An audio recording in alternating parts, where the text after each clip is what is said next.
speaking of draft, we're going to be jumping into it. Game 3, and I want to leave this question with you. The Odette pick, we saw it work wonders before. This time it didn't really work out. So are we seeing the flip-flop of sides here, and also priority-wise, AP, Bren, what do they go for against this lineup from Onic after seeing a devastating loss in Game 2? What are the adjustments here? Bands already coming forward. Faramis, Phovius, Matilda, still Onic on the blue, AP, Bren on the red. Again. They want this. So I was going to start off with saying maybe ban out the Nolan, force Onic to change things up a little bit, right? But they do not. Instead, AP Bren take the difference here. They're going to put Few on the Novaria, still pick up the Arlot. So we're keeping one, we're changing the other, but still, this is going to force definitely a different draft than what we saw last time on the side of Onic. Do they continue to put Few up? I mean, do they continue to put Sans up front on their lineup? Last time they locked in the Novaria.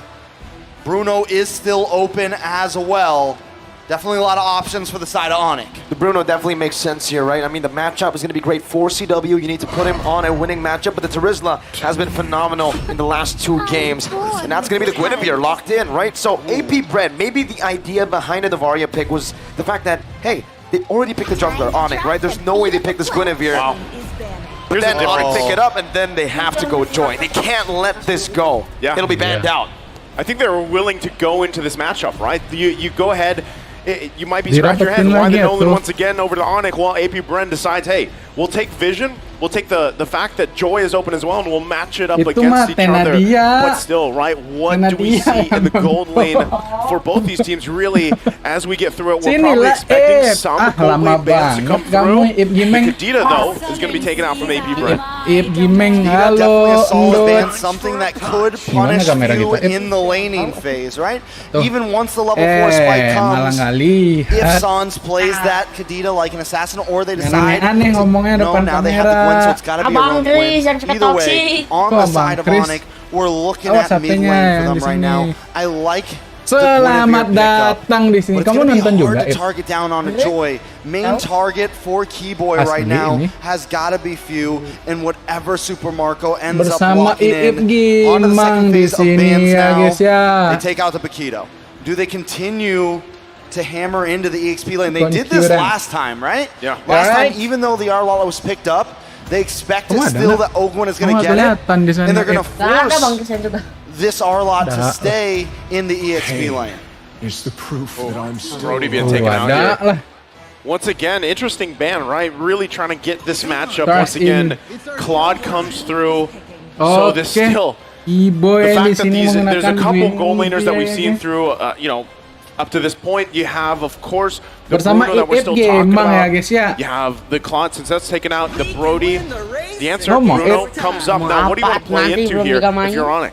Yeah, no Claude, no Brody, no 1-1 even, right? So, what, the only thing opens the carry here. They go for the Herald! Oh man, Onic. They have a lot of mid-control right now, but then, if you have a Herald inside, you want to double down on some more magic damage, even harder with the Lilia, or do you want some long range? Because right now, with the Herald, they lack a lot of range. They go for the dive! They go for the double down! I mean, it's match point. Wow. And Onic never seems to disappoint with their draft. They're going to do it in style. Onic Sans. Last time we saw Sans on the Gushin, it was an insane I remember game. This specifically because Miracle had to say the ultimate. I had to say the ultimate. Yeah, the incandescence. Exactly. Every time this Gushin is picked up, right, I'm excited, but also you wonder, it's kind of like epitome. It's epitome. Right? What about incandescence? Incandescence. I mean, if there's anyone that's going to play the Gushin and is at the epitome of the Gushin, it's definitely Sans. Oh man. What do AP Bren close it off with though? Right now, we'll still. There it is. Kufra. I swear I was going to say before he picked it. I was going to say that was the flex. I swear I was going to say before he picked it. Well, I believe you, but you took the buzzers off. Maybe that's why. That's why you didn't say it. You're right. You forgot to buzz, man. I forgot to buzz. Well, you're the ones with the B. Selamat datang buat yang sudah nonton ya. Jangan lupa like, comment, dan subscribe. Because I have the foresight. even though it's a chaotic and insane and everyone would say it's a horrible draft most of the time, I feel like I can trust an Onic with this draft. But still, because I want a game number 5, I'm going to say that the Bees got this. You say they got it? They got it. Okay. Well, once again, we're going to see if the Bees got it, if they can extend the series. As right now, it's Onic at match point here. And a decisive game 2 that we saw them. They're going in with a very risky, interesting, flashy team composition for game 3 to possibly close out the series and get closer to the golden road as we jump into the land of dawn for game number 3. All right, so let's be realistic here, right? We take a look at Onic's composition. Definitely aggressive, a huge level 4 spike for almost every member of their team. Now onto the side of AP Bren, they do have a lot, and I mean a lot of late game potential. Definitely a huge win condition for the side of AP Bren. AP Bren needs to try to slow them down. Watch out for the level 4 spike. Watch out for the mid-game spike overall. Few needs to stay as far back as possible. He can't get caught off by Sans. He can't get caught off by Keyboy. As long as Few can do that, it's definitely a possibility. The Tyrant's Revenge on the Keyboy, forcing a flicker out. Calteezy jumping in with the damage. Kyrie with the same way. Turned around, first blood, picked up by AP Bren, but Kyrie, the god in the jungle, takes the double kill. Already nice. Already you can feel it, right? Sans feeling pretty good about it. But again, how does that help? The last time we saw Gushin, in the last tournament we saw Gushin, it was another San. It was Sanji on the Gushin. It's poetic that now it's Sans. Very poetic. Yeah, must be something about the first 3 letters there. The Sans. Kyrie, though. Oh, he gets out. Beautiful dash away from the bouncing ball. All right, so it's 2-1. Definitely still anybody's game. We're just getting started, but you can already feel the pressure, and so far the past 3 games have been full of this, but up on the top side. CW gets a good hit, Super Marco taken low, and now someone's calling down the assassin from the mid lane. Super Marco has the Purify, Sans not able to find the angle, jumps in and gives CW the pressure he needs to shove the wave, and Sans is chasing Super Marco down. He's making him walk all the way under the tier 2. Are they going to be able to deny Super Marco both of those gold cannons? Yes. Because if so, that is going to be huge. Here comes Few to try to help out. Try to get Super Marco in range just to get something there. Sans picks up 1. He takes Few down. Now Kyrie against Baptiste with the help of Boots. Keyboy as well. Boots finds the penalties onto the back. It's a killing spree for Kyrie. One in the way. He buys the turtle. Onic are massacring AP Bren in the first 2 minutes. This is a lineup that I would like to just describe as finesse. That's what these heroes do, and that's how it's being executed right now by Onic. And not many teams around the world could pull off a composition like this, and they're hitting this level 4 spike so well right now. AP Bren at this point needs to just be careful, maybe even not try to force the next turtle, maybe even try to just run away from any fights at this point, because they're gonna need a little bit of time. They gotta go help out Super Marco. Someone's gotta get up there, because if he keeps getting starved out, if he's alone behind CW, it is gonna be bad when we get to the 6, 7, 8 minute mark. Okay, let's reel it in once again here. AP Bren, they are down by 2,000 gold at this point in the game. Itemization-wise, they're still trying to work on those first items to get picked up here. But still, they can play around that too, as they try to just buy some time. You said it yourself, Trex, trying to buy some time for Super Marco, protect him a little bit, right? Look at the pressure here. Half of that gold lead is in the hands of Kyrie. Spatial migration missile down, but he's going to be pinned down. Super Marco Keyboy flickers out to safety, and CW gets out of the Tyrant's rage, not even utilizing the Purify. That's all I can say right now. They're all over the map. They can attack these off lanes because they have such great dive potential right now with the Gushin, with Kyrie on this Nolan. It's hard to slow them down. It's hard to play safe because they can get right under your tower. CW dropped the Zaman's force last fight. Slow Super Marco down. There's no way for him to even get out. And that's what makes it so easy for them to get these pickoffs. The scary part too is if you're looking at all the items, right? That was a Genius One picked up by Sans now. You have the Starlium Scythe on CW, so interaction-wise, magic damage-wise is going to hurt. Even Ogwen.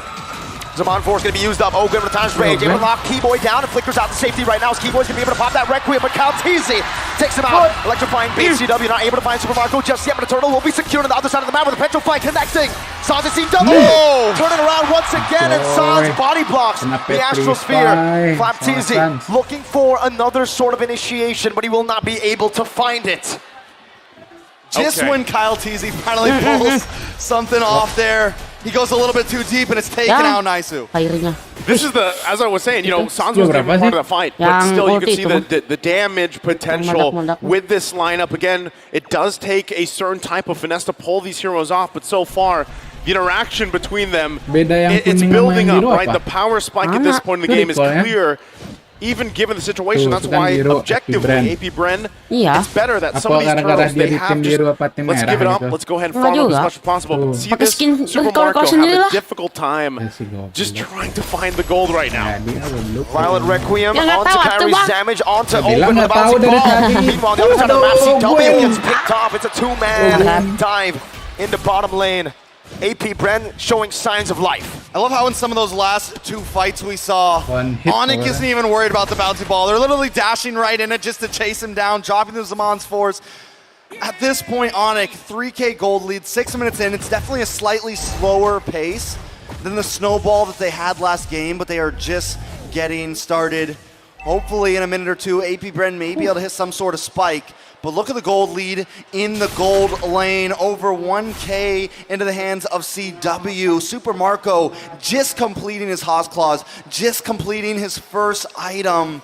That is a huge deficit, and he's supposed to be the big damage dealer. He's supposed to be the one that comes into the team around the 7-8 minute mark and is able to unload. We are seeing him already rotate down. Ogwen looking for something. Ernst Rage, Revenge is well used up. Boots flashback all the way. Oh my goodness, the fracture from Kyrie. Just takes Super Marco out. He pops the Purify, but he's unable to get out of that burst. So, again, talking about Super Marco being behind. Oh, yang kuning mah itu kalau M5. It's getting a little drastic here. Requiem incandescent CW executes Flapteezy. And Onic now are pushing their gold lead even further in this game. 3 turtles to nothing. Okay, back to it objectively. 3 now in favor of Onic. Gold lead building up here. You have to start to ask yourself, where is AP Bren going to be able to find the comeback for this, right? Given the lineup that they have, the Joy, who is slipped through the cracks for the most part, but really hasn't been able to utilize. M-Series Facts, by the way, total kills ranking. Kyrie has surpassed Carl Teasy's total kills in the M-Series. The Sky King is now ranked 4th with 201 kills. You don't see that very often for a jungler anymore. He's been in 3 M-Series, right? Yeah, Onic PHM3, Onyx with M4 and M5. It's come a long way, and right now, he is minutes. If they can win this game, he's minutes away from a grand final standing. Onic is hungry for this, and it shows in their gameplay. Now, look at the gold earned. Kyrie and CW just leading the pack right now. Few, Flapteezy, Super Marco sitting below almost everybody on the side of Onic. Taking a look at the items here. Once again, the biggest drastic thing that has to change here for AP Bren is allowing Super Marco to get where he needs to be. A lot of times teams pick up the Bruno because usually you have the 2 items, you have the Haas Claws, you have the Berserker Fury early on, and you're able to build up, scale up really quickly. But this time, Onyx had the answer for that, right? They've really slowed him down. And so if AP Bren, they have to find a way to stay alive for the most part. And that's why you even see some of these defensive items being picked up, right? You have the Radiant Armors here now available to deal with some of this burst magic damage like we saw even previously from Kyrie alone. Now it gets really tough for the side of AP Bren, right? How do they look for an angle here? It's technically, they have a lot of damage behind a lot of CC. They have Ogwen on that Kufra. We're going to look for a lot of disengages, re-engages, and even catches around the map. But they need to look for one big combo. It needs to be Onic clumped up together. Unfortunately, with this kind of composition, I don't feel like there's any reason for Onic to clump up together. They're all assassins. Yeah. I mean, there's Boots, right? But for the most part, he's also just looking for his own angle to entry with the penalty zone. So for the most part, you're not going to be clumped up together if you're Onic. Even with this, it's still going to be used. They spun out Oakland for now. Uh-oh. 1v1 Suns! Solo kills Kyle Teasy! Di sini. In the bottom river, a mid laner taking on a jungler. And he's doing it in fashion. Onic takes the Lord. AP Bren, is there an answer at this point? It seems so difficult. Oh, another knockup. Spatial migration into the battle. Requiem into everything to take Ogwen down. That's the tank. This is tough. Again, AP Bren, their backs against the wall here. It is only that first Lord. But when you're dealing with this type of deficit, in terms of economy, especially in the gold lane, it's tough to buy more time. Even if Oakland lands the perfect range and revenge setups combinations, do you have enough firepower to turn the tide of a fight right now? Holy Crystal being picked up as well. Turrets dropping after another as Onic gets prepped and ready to knock on the base turrets of AP Bren as they continue to take the resources. Here's the thing, normally this type of gold lead between two teams like this, it would still be doable for AP Bren. But when you draft a composition like Onic has drafted here that is just so hyper-aggressive, normally the reason you don't pick heroes like this, the reason you don't pick the Gusion in mid is because it is such risk-reward. It has such an impact. But now that they have gotten to that reward, they've been able to scale. They're 10-3, they're 9k gold ahead. That is a dangerous concoction against AP Bren. Take a look at San's build. He's got the glowing wand, and now he's even got the Winter Truncheon locked in just in case as a defensive measure. If he wants to go for that insane deep dive, he's going to have the ability to help himself and get himself out. But of course, it's Sans here in front of the home crowd favorites, recalling and showing that finesse. The styling right there once again. Still, similar situation, AP Bren trying to find anything they can. You already saw the disparity. Oh! So migration dodged away from, able to escape from the Tyrant's range. Final slash, whoa, by Flap Teasy. Not connecting onto anyone. Dia nggak buru-buru, beda sama Epic. Tough one once you see it. Call now you see it because kalau kamu that's the situation for AP Bren once again. Backs against the wall, it's tough. Damage though from Kyle Teasy. Zaman Force coming down. Kyle Teasy with electrified face. TTM Straight to penalty zone. Tapi Terang expansion nggak guna with a jadinya. violent requiem to take Ogwen down. Only one member left standing. Sans ngejar Maria. Oh my God, AP Bren. This could be it. With one last incandescence. The sky have the golden road open, set for them to make the one last leap. There's only one thing that can explain this. Udah dibilang, udah dulu guys. Udah pindah channel tapi bingung kayak gini ya guys. As they head into the grand final for M5. It has been 4 years since Indonesia has made it to a grand finals. Onic